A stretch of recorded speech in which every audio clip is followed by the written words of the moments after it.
On est à un mois presque Coupe du Monde di démarrer ñoo ngi fin saison mais la majeure partie sunu 11 titulaires yi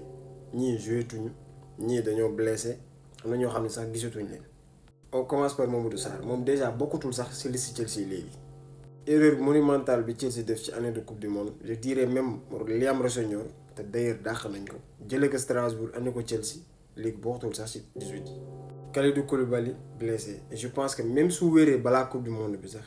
du nekk à 100%. Et toujours les défenseurs nga ñëwaat ci Krépin Diatta moom ces derniers temps il joue pas trop mais Krépin moom du ma ko tiit équipe nationale parce que à chaque fois même performance la. Le souci mooy manque temps de jeu dafay génne ay failles yoo xam ne doo ko mës a xalaat ci joueur bi. Au milieu Gana titulaire indiscutable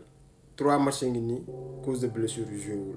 Pape Gueye aussi depuis 3 matchs joué wul bi ñu laajee Marcelino coach Villarreal bi dañu moom dafa am Coupe du Monde bu muy préparé espérons que amul dara lu grave jusque da ko ménager noonu kese. Habib Diarra aussi n'est plus un titulaire à Sunderland monsieur deuxième mi-temps la dugg.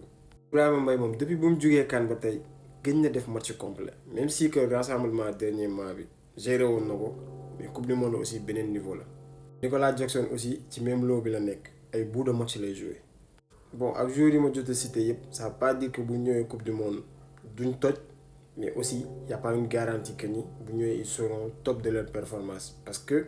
les derniers matchs et les derniers mouvements yi nga am sa tànk da ciy feeñ. Cependant y a pas mal de joueurs qui font une excellente saison surtout fin de saison bi Ismaïla Sarr par exemple 22 buts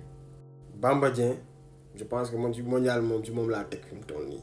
moom laa xaw a yaakaar. Sadio Mané aussi mi ngi def une saison normale c'est pas comme lu ñu defal ci CAN bi c'était exceptionnel mais ñun ñëpp xam nañu équipe nationale c'est un autre monde une autre responsabilité. Et il y a un autre joueur bu club européen yëpp di xëccoo actuellement muy Lamine Camara Newcastle Liverpool Manchester United et pas mal de clubs anglais ñu ngi koy xëcc parce que il est complet mën a jouer 8 wala 6